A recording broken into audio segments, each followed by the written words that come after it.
अपने पटल पर मैं आप सब छात्रों का हार्दिक स्वागत करती हूँ, अभिनंदन करती हूँ। सरगम का ज्ञान दो हमें, स्वरताल से हमको नवाजो, चरणों का ध्यान हमें दो, तुम ज्ञान की देवी हो। काम क्रोध मोह माया लोभ को मेरे मन से दूर करो, अपनी करुणा बरसा कर माँ, कोयले को कोहिनूर करो। तो इस प्रकार माँ शारदे को नमन कर उनसे आशीर्वाद लेकर आओ आगे बढ़ें और पढ़ें। कक्षा 8वीं का पाठ सुदामा चरित, जो कि नरोत्तम दास द्वारा रचित एक बहुत ही सुंदर रचना है। इसके आज हम संक्षिप्त प्रश्नोत्तर और निबंधात्मक प्रश्नोत्तर करेंगे। और अगर आपने इसकी विस्तृत जानकारी लेनी है तो उसके लिए मैं आगे भी एक वीडियो बना चुकी हूँ, आप उसे भी देख सकते हैं। नरोत्तम दास जी का संक्षिप्त जीवन परिचय जान लेते हैं। इनका जन्म 1493 ईस्वी में, जन्म स्थान बाड़ी गांव, जनपद सीतापुर, उत्तर प्रदेश में हुआ था। विशेषताएं, ये ब्रज भाषा के कवि हैं और भक्ति काल के कवि के रूप में जाने जाते हैं। इनकी प्रसिद्ध रचनाएं हैं सुदामा चरित, ध्रुव चरित और विचार माला। लेकिन हमें केवल सुदामा चरित ही उपलब्ध है। आइए कविता के शब्दार्थ जान लेते हैं। पगा पगड़ी, टर्बन, झंगा ढीला कुर्ता, आही है लटी लटकना, दुपट्टी अंगोछा गमछा, उपानह जूता, द्विज ब्राह्मण, चकिसो चकित होकर, वसुधा पृथ्वी धरती, बिवाइन पाँव की एड़ी का फटना, अभिरामा सुंदर, जोए ढूंढना, परात थाली की तरह का पीतल की धातु से बना एक बड़ा और गहरा बर्तन, पाछिली पिछला, पुलकनी खुशी उमंग उत्साह, पटवनी भेजना, बिलोकीबे देखना, मझायो बीच में, सुहावत सुंदर लगना, पन्ही जूता, महावत हाथीवान, महोत भी कह देते हैं जिसे, जुरत जुटना जुड़ना, प्राप्त होना, सामा सामर्थ्य, वैसोई उसी प्रकार का, संभ्रम भ्रम में पड़ना, शंका में पड़ना, आश्चर्यचकित होना, मनलोचत मन लालायित होना, सब गांव मंझायो, सारे गांव में खोज डाला ढूंढ डाला, सेज बिस्तर शैया, कंटक कांटे, विपदा विपत्ति, चापी दबाकर, कांख बगल में, पोटरी कपड़े में बंधा सामान, सुधारस अमृत तुल्य, तंदुल चावल, ओढ़त फिरे मांगते हुए घूमे, तनिक थोड़ा सा स्वल्प। आइए संक्षिप्त प्रश्नोत्तर कर लेते हैं। पहला प्रश्न ले लेते हैं। प्रश्न, किसके शीश पर पग पगड़ी और तन पर झंगा ढीला कुर्ता नहीं था? उत्तर, सुदामा। उनकी धोती और दुपट्टे का क्या हाल था? उत्तर, धोती फट सी गई थी और दुपट्टा लटकन सा बन गया था। क्या सुदामा ने पाँव में कुछ पहना था? नहीं, उनके पाँव नंगे थे, उन्होंने जूता चप्पल कुछ नहीं पहना था। प्रश्न, राजमहल के द्वार पर कौन खड़ा था? उत्तर, एक दुर्बल ब्राह्मण यानी कि द्विज। वह क्या कर रहा था? वह चकित होकर द्वारिका की सुंदरता को निहार रहा था। वह किसके बारे में पूछ रहा था? वह दीन दयाल श्री कृष्ण के धाम यानी कि महल या रहने के स्थान के बारे में पूछ रहा था। उस कमज़ोर से ब्राह्मण ने अपना नाम क्या बताया? उत्तर, सुदामा। सुदामा के पैरों का क्या हाल था? उत्तर, सुदामा नंगे पांव चलकर आए थे, उनके पैरों में बिवाइयाँ यानी कि एड़ियाँ फट चुकी थी और कांटे लग लग कर घायल हो चुके थे। श्री कृष्ण उनसे मिलकर क्या बोले? उत्तर, सखा, तुमने इतना दुख पाया, इतने दिन क्यों गवाए, जल्दी से मेरे पास क्यों नहीं आए? सुदामा की दीन दशा देखकर कृष्ण क्या करने लगे? उत्तर, कृष्ण करुणा निधान है, वे उनकी हालत देखकर रोने लगे। प्रश्न, परात में पानी किसके लिए मंगवाया गया? उत्तर, सुदामा के पैर पखारने यानी कि धोने के लिए। क्या श्री कृष्ण ने परात के पानी से उनके पैर धोए? उत्तर, नहीं, श्री कृष्ण इतना रोए कि उनके नैनों के जल से ही सुदामा के पैर धुल गए। प्रश्न, सुदामा ने अपनी बगल में क्या छुपा रखा था? उत्तर, कच्चे चावल की पोटली या पोटरी। श्री कृष्ण ने सुदामा से क्या कहा? उत्तर, कि जो उपहार भाभी ने मेरे लिए भेजा है वह क्यों नहीं देते? प्रश्न, कृष्ण ने सुदामा से गुरु माता की कौन सी बात की? उत्तर, कि बचपन में सुदामा ने गुरु माता द्वारा दिए चने अकेले ही चबा लिए थे। प्रश्न, श्री कृष्ण हंसकर सुदामा से क्या बोले? उत्तर, चोरी की बान में हो जू प्रवीणे, अर्थात चोरी करने की आदत में तुम प्रवीण हो, कुशल हो, निपुण हो, इसलिए मुझे सुधा रस से भीगे हुए भाभी के भेजे हुए चावल नहीं दे रहे। प्रश्न, श्री कृष्ण सुदामा से कैसे मिले? उत्तर, पुलकित होकर उठकर अत्यधिक आदर पूर्वक मिले। प्रश्न, सुदामा लौटते वक्त क्यों निराश थे? उत्तर, क्योंकि उन्हें श्री कृष्ण जो कि जानी जान थे उनकी कोई भी बात समझ नहीं आ रही थी कि सब कुछ जानते हुए भी श्री कृष्ण ने दीनहीन सुदामा की सहायता क्यों नहीं की। प्रश्न, सुदामा अपनी पत्नी से क्यों नाराज थे? उत्तर, क्योंकि उसने ही उन्हें समझा बुझाकर द्वारका भेजा था। प्रश्न, सुदामा की पत्नी ने उन्हें द्वारका क्यों भेजा था? उत्तर, ताकि श्री कृष्ण जो कि सुदामा के बाल सखा थे उनकी गरीबी में उनकी सहायता करें। प्रश्न, जब सुदामा वापस गांव आए तो क्या हुआ? उत्तर, उनका सारा गांव ही बदल चुका था।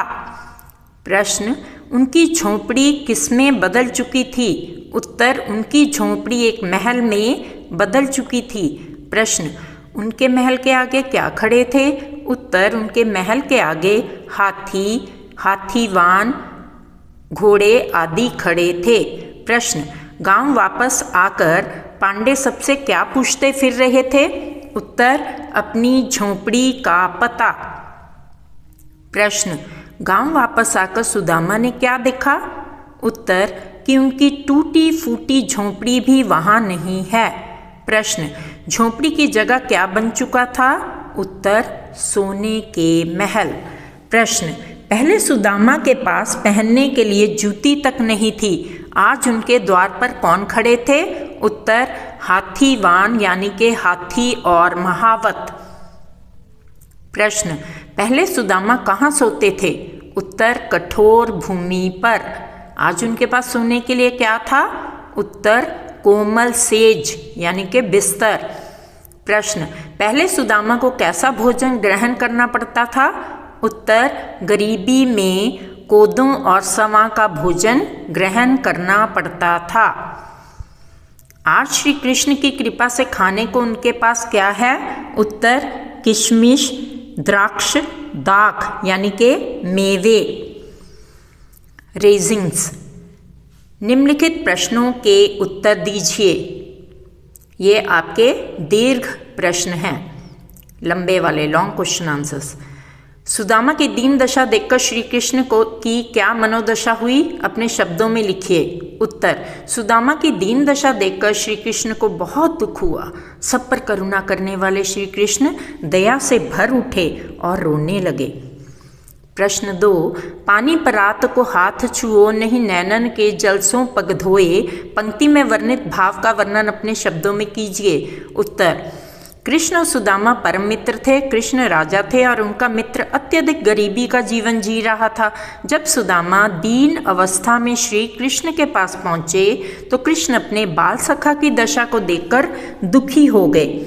उनके पैरों की हालत उनसे देखी ना गई। उन्होंने सुदामा के पैरों को धोने के लिए परात में रखे जल को छुआ भी नहीं और अपनी आंखों के आंसुओं से ही उनके पैर धो दिए। अर्थात सुदामा की दशा देखकर श्री कृष्ण बहुत दुखी हुए और रोए। प्रश्न, चोरी की बान में हौजू प्रवीणे, उपयुक्त वाक्य कौन किससे कह रहा है? उत्तर, उपयुक्त वाक्य श्री कृष्ण अपने बाल सखा सुदामा से कह रहे हैं। इस कथन की पृष्ठभूमि स्पष्ट कीजिए।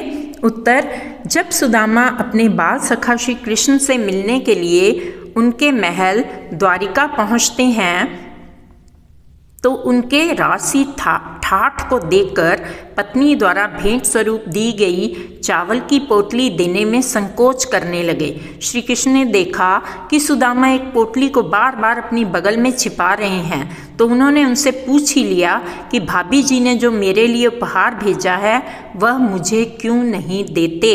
चोरी की आदत में तो तुम निपुण हो, कुशल हो, प्रवीण हो। प्रश्न, इस उपालंभ के पीछे कौन सी पौराणिक कथा है? उत्तर, बचपन में श्री कृष्ण और सुदामा दोनों एक ही आश्रम में शिक्षा प्राप्त करते थे। गुरुकुल में सभी विद्यार्थियों को सारे काम अपने हाथों से ही करने पड़ते थे। ये भी एक ट्रेनिंग का पार्ट था। एक बार गुरु माता ने उन्हें लकड़ियां लाने के लिए जंगल भेजा। उन्होंने कृष्ण और सुदामा के रास्ते में खाने के लिए पोटली में बांधकर चने दिए ताकि भूख लगने पर उसे खाकर वे भूख शांत कर सकें। परंतु सुदामा गुरु माता द्वारा दिए गए चने चोरी से अकेले खा गए और कृष्ण को थोड़ा सा भी नहीं मिला। इस घटना को याद करके श्री कृष्ण ने उक्त शिकायत की थी। प्रश्न, द्वारिका से खाली हाथ लौटते समय सुदामा मार्ग में क्या क्या सोचते जा रहे थे? वह कृष्ण के व्यवहार से क्यों खींच रहे थे? सुदामा के मन की दुविधा को अपने शब्दों में प्रकट कीजिए, लिखिए। उत्तर, जब श्री कृष्ण सुदामा को बिना किसी प्रकार की मदद किए भेज देते हैं तो वह अंदर ही अंदर चिंतित हो जाते हैं और सोचने लगते हैं कि बचपन में तो कृष्ण थोड़े से दही के लिए घर घर घूमते थे, अब राजा हो गए तो क्या हुआ? आदत तो बचपन वाली ही है ना। बचपन में जिसकी चोरी करने की आदत हो, बड़े होकर किसी को दान में क्या दे सकता है? आदत तो उसके बचपन वाली ही रहती है। उन्होंने सोचा कि अब जाकर पत्नी से कहूँगा कि ये लो, सारा धन लेकर आया हूँ, संभाल कर रख लो। वह कृष्ण के व्यवहार से खींच रहे थे क्योंकि कृष्ण ने उन्हें खाली हाथ विदा कर दिया था। सुदामा के मन में यह दुविधा आ जाती है कि श्री कृष्ण ने उनकी सेवा तो बहुत की, आदर प्यार से रखा, परंतु उनकी गरीबी को दूर करने के लिए कोई उपाय नहीं किया, कोई यत्न नहीं किया। प्रश्न, अपने गांव लौटकर सुदामा जब अपनी झोंपड़ी नहीं खोज पाए तब उनके मन में क्या विचार आए? कविता के आधार पर स्पष्ट कीजिए। उत्तर, सुदामा जब द्वारिका से अपने गांव वापस आए तो उन्हें वहां सब कुछ बदला बदला नजर आ रहा था। उन्हें अपने आसपास द्वारिका जैसे ही राजभवन, घोड़े, हाथी आदि दिखाई दे रहे थे। ऐसे में वे सोचने पर विवश हो गए कि कहीं वे अपने गांव का रास्ता भूलकर द्वारिका वापस तो नहीं आ गए। प्रश्न, निर्धनता के बाद मिलने वाली संपन्नता का चित्रण कविता की अंतिम पंक्तियों में वर्णित है, उसे अपने शब्दों में लिखिए। निर्धनता गरीबी, संपन्नता अमीर हो जाना, धन संपत्ति का होना। उत्तर, प्रभु की कृपा से सुदामा की विपन्नता पूरी तरह से संपन्नता में बदल चुकी थी। अब उनकी झोपड़ी की जगह सोने का महल बन गया था। पहले उनके पैरों में जूते तक नहीं हुआ करते थे, अब उनके आने जाने के लिए गजराज लिए महावत खड़े रहते थे, यानी कि द्वार पर ही हाथी खड़े थे। पहले कठोर भूमि पर सोकर रात बितानी पड़ती थी, अब मुलायम बिस्तर पर भी नींद नहीं आती। पहले पेट भरने के लिए मोटा अनाज तक नहीं मिलता था, यानी कि कोदों और सवा। अब श्री कृष्ण की कृपा से द्राक्ष, किशमिश, रेजिन्स भी उनके मन को नहीं भाता। उनकी जिंदगी में विपन्नता के लिए कोई स्थान न बचा था, अर्थात श्री कृष्ण ने सुदामा को सुख सुविधाओं से पूर्ण कर दिया था। आइए कुछ विलोम शब्द ले लेते हैं। दुर्बल सबल, सखा शत्रु, कंटक पुष्प, सुधा विष, महादुख परम सुख, आदर निरादर, गांव शहर, कठोर कोमल। कुछ पर्यायवाची भी देख लेते हैं। द्विज ब्राह्मण विप्र, सुधा अमृत पीयूष, तंदुल चावल अक्षत, बाज घोड़ा अश्व, वसुधा धरा जमीन धरती। अब बच्चों, कोदो सवा एक प्रकार का अन्न या बहुत छोटे छोटे दानों वाला एक ऐसा अनाज है जो जंगल में बिना बोए जोते अपने आप उगाता है। जब गेहूं बहुत कम पैदा होता था तब गरीब लोग इसे खाकर ही जीवित रहते थे। यहाँ चित्र में आपके लिए मैंने इस अनाज का एक बर्तन लगा दिया है। आगे चना गुरु मात दिए, इसको भी अच्छी तरह से समझ लीजिए। पौराणिक कथा के अनुसार संदीपनी ऋषि के आश्रम में श्री कृष्ण और सुदामा साथ पढ़ते थे। एक बार गुरु पत्नी या गुरु माता ने सुदामा को यह कहकर चने दे दिए कि तुम और श्री कृष्ण इन्हें बांटकर खा लेना, पर सुदामा अकेले ही खा गए थे। यहाँ श्री कृष्ण परिहास या मजाक में उसी घटना की ओर संकेत कर रहे हैं। प्रस्तुति द्वारा Savita Khosla. If you like our content, back to school Mrs Savita Khosla channel, do like and subscribe, do share with your friends. I will really appreciate. Thank you very much for watching the video.